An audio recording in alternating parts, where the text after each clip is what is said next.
भारतीय संस्कृति का अभिन्न अंग हैं 16 संस्कार। उन 16 संस्कारों के अंतर्गत विवाह संस्कार एक अत्यंत महत्वपूर्ण संस्कार कहा जाता है। विवाह जिस पर कि जो परिवार है उसकी यह आधारशिला है। इस संस्कार के साथ जो ब्रह्मचारी है वह ब्रह्मचर्य आश्रम को छोड़कर गृहस्थ आश्रम में प्रवेश करता है। समाज में स्त्री तथा पुरुष विवाह द्वारा परस्पर जीवन भर के लिए एक दूसरे के हो जाते हैं और गृहस्थ जीवन की आधारशिला रखते हैं। इसके लिए स्त्री का होना नितांत आवश्यक है और पितृऋण से मुक्ति, वंश वृद्धि आदि के लिए पुत्रोत्पादन तभी संभव है। वैदिक काल में स्त्री को ही गृही की संज्ञा दी गई थी।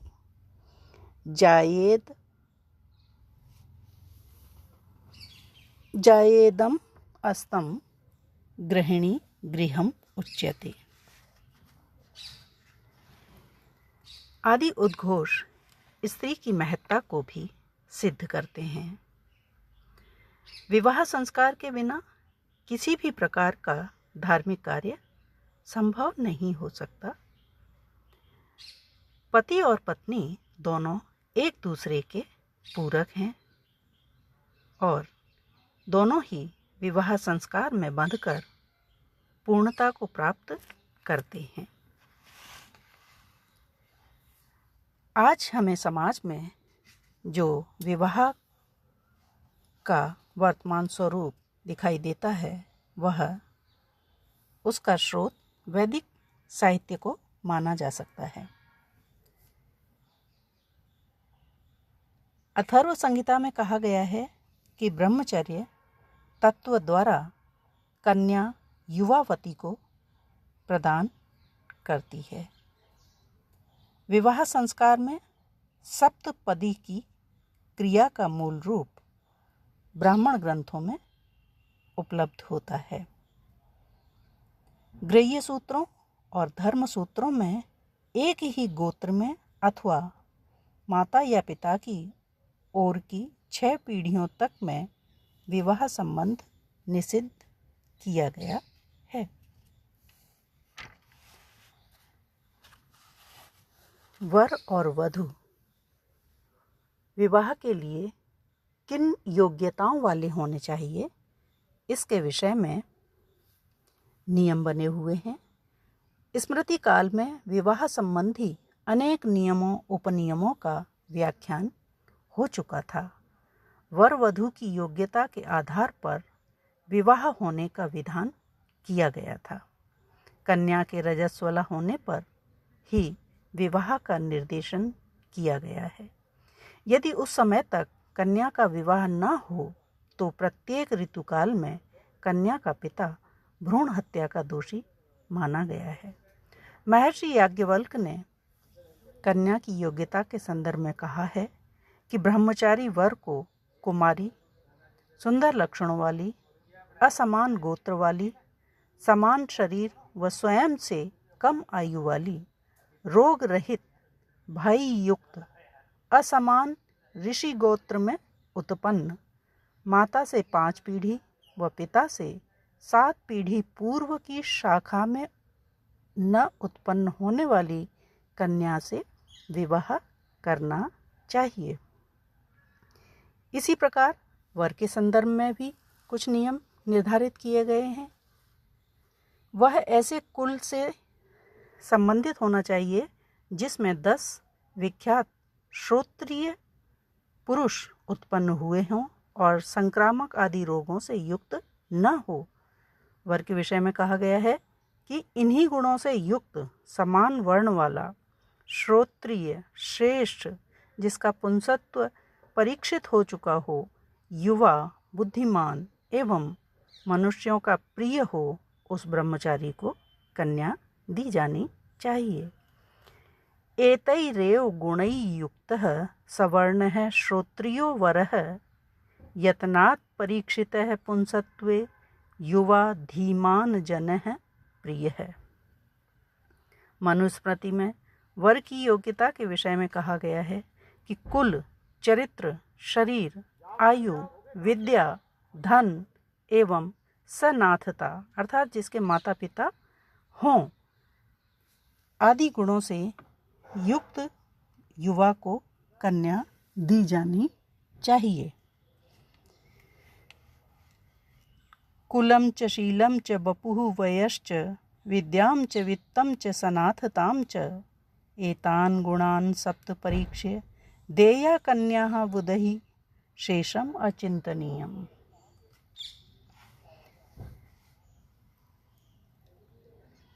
इस संस्कार में पणिग्रहण, परिणयन, अश्मारोहण, लाजा होम, सप्तपदी, ध्रुव दर्शन, वर और वधू दोनों आजीवन एक दूसरे का साथ निभाने की प्रतिज्ञा करते हैं। यह एक धार्मिक बंधन होता है, अतः इसका विच्छेदन कथमपि संभव नहीं है। विवाह की अनेक विधियां रही हैं। आचार्य मनु ने 8 प्रकार के विवाहों का उल्लेख किया है जो तत्कालीन समाज में प्रचलित थे। ब्राह्म, दैव, आर्ष, प्राजापत्य, आसुर, गांधर्व, राक्षस और पैशाच। इनमें प्रथम 4 श्रेष्ठ व अंतिम 2 अधम कोटि के माने गए हैं। ब्राह्मो देवास्तथैव आर्षः प्राजापत्यस्तथा असुरः गांधर्वो राक्षसश्चैव पैशाचाष्टमो अधमः। सर्वप्रथम है ब्रह्म विवाह। इस विवाह संस्कार में सर्वप्रथम ब्राह्म विवाह का स्थान आता है। ब्रह्म से संबंधित होने के कारण इसका यह अभिधान हुआ है। इस विवाह का उत्तरदायित्व कन्या के पिता अथवा अभिभावक पर था, जो ज्ञानवान, शीलवान, विद्वान व्यक्ति को स्वयं बुलाकर उसका पूजन कर विधि पूर्वक कन्या का दान किया करते थे।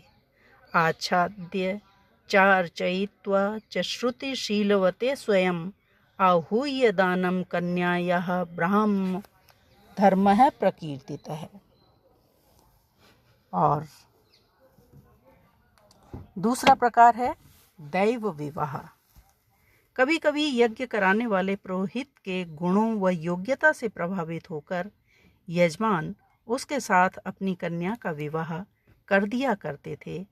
इस विवाह में वर देव कार्य का संपादन करता था, अतः इस यज्ञ को देव विवाह कहा जाता था।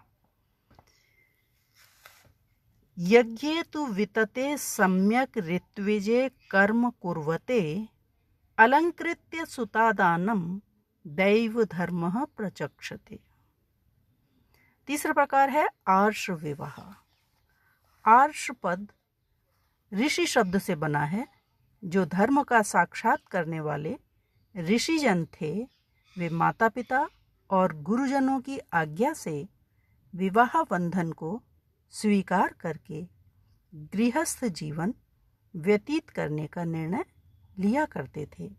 इस विवाह में कन्या का पिता वर पक्ष से 1 अथवा 2 गाय बैल जोड़ी लेकर विधिपूर्वक कन्या का विवाह किया करते थे।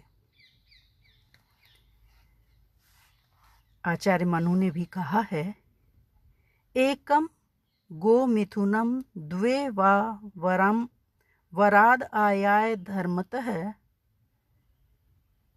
कन्या प्रदानम विधिवद आर्षो धर्म स उच्यते। अगला प्रकार है प्राजापत्य विवाह। यह विवाह ब्राह्म विवाह के ही अनुरूप है, केवल इसमें नाम का ही अंतर पाया जाता है। इस विवाह का स्पष्ट उद्देश्य संतान की उत्पत्ति करना है। दोनों वर वधू को गृहस्थ आश्रम में प्रवेश करने की अनुमति के साथ संतानोत्पत्ति का आशीर्वाद प्रदान किया जाता था। जैसा कि कहा है, इसको मनुस्मृति में मानव विवाह भी कहा गया है। सहो उभौ चरता धर्मम इति वाचानुभाष्यः कन्या प्रदानम अभ्यर्थ्य प्राजापत्यो विधि स्मृतः। अगला प्रकार है आसुर विवाह। आसुरो द्रविण आदानात्। महर्षि याज्ञवल्क्य की इस उक्ति के अनुसार कन्या का पिता विवाह के पूर्व वर पक्ष से अपनी कन्या का यथोचित मूल्य मांगता है और मूल्य मिल जाने के पश्चात ही कन्या का विवाह करता है। इस प्रकार इसमें क्रय विक्रय की प्रधानता थी। मनुस्मृति के अनुसार कन्या के घरवालों तथा कन्या को धन देकर स्वतंत्रता पूर्वक किए गए विवाह को आसुर विवाह कहते हैं।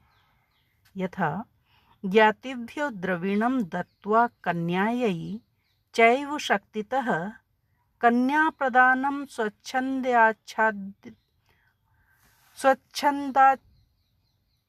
स्वच्छन्दात् आदा असुरो धर्मोच्यते।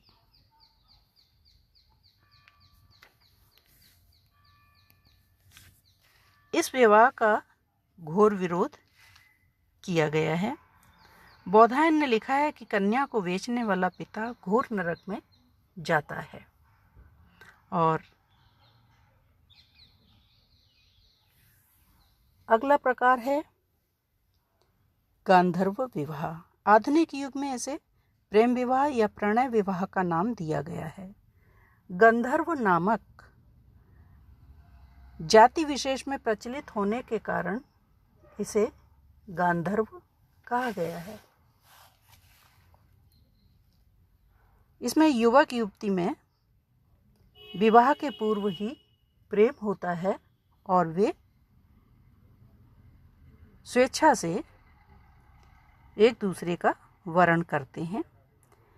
इच्छान्योन्य संयोगः कन्यायाश्च वरस्य च गांधर्वः स तु विज्ञेयो मैथुन्यः काम संभवः।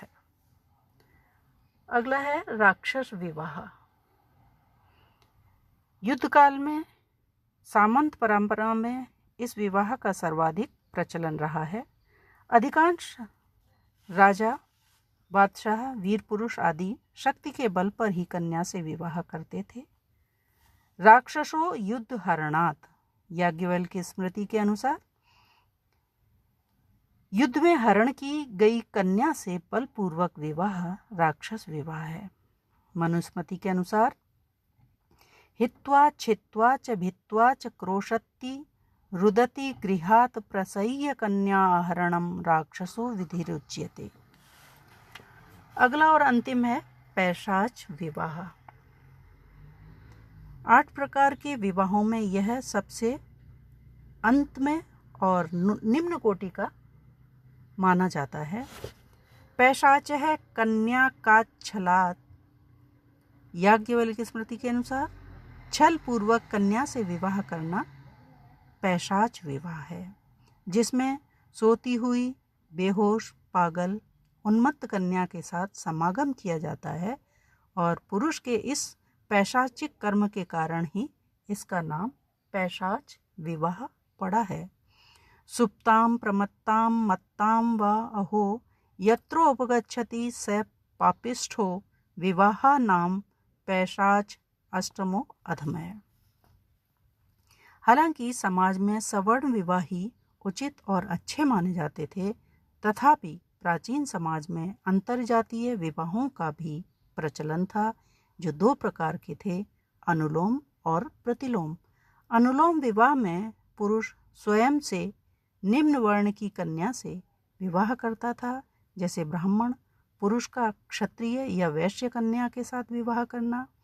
प्रतिलोम विवाह में पुरुष स्वयं से उच्च वर्ण की कन्या से विवाह करता था, जैसे वैश्य पुरुष का ब्राह्मण अथवा क्षत्रिय कन्या से विवाह करना।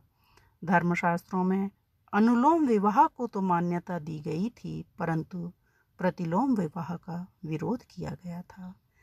प्रतिलोम विवाहों को धर्म विरुद्ध माना गया और उनसे उत्पन्न संतान को अवैध माना गया था। और इस प्रकार इन 8 प्रकार के विवाहों में प्रथम 4 ही श्रेष्ठ विवाह कहे जाते थे और ब्राह्म विवाह जिनमें सर्वोत्तम माना जाता था।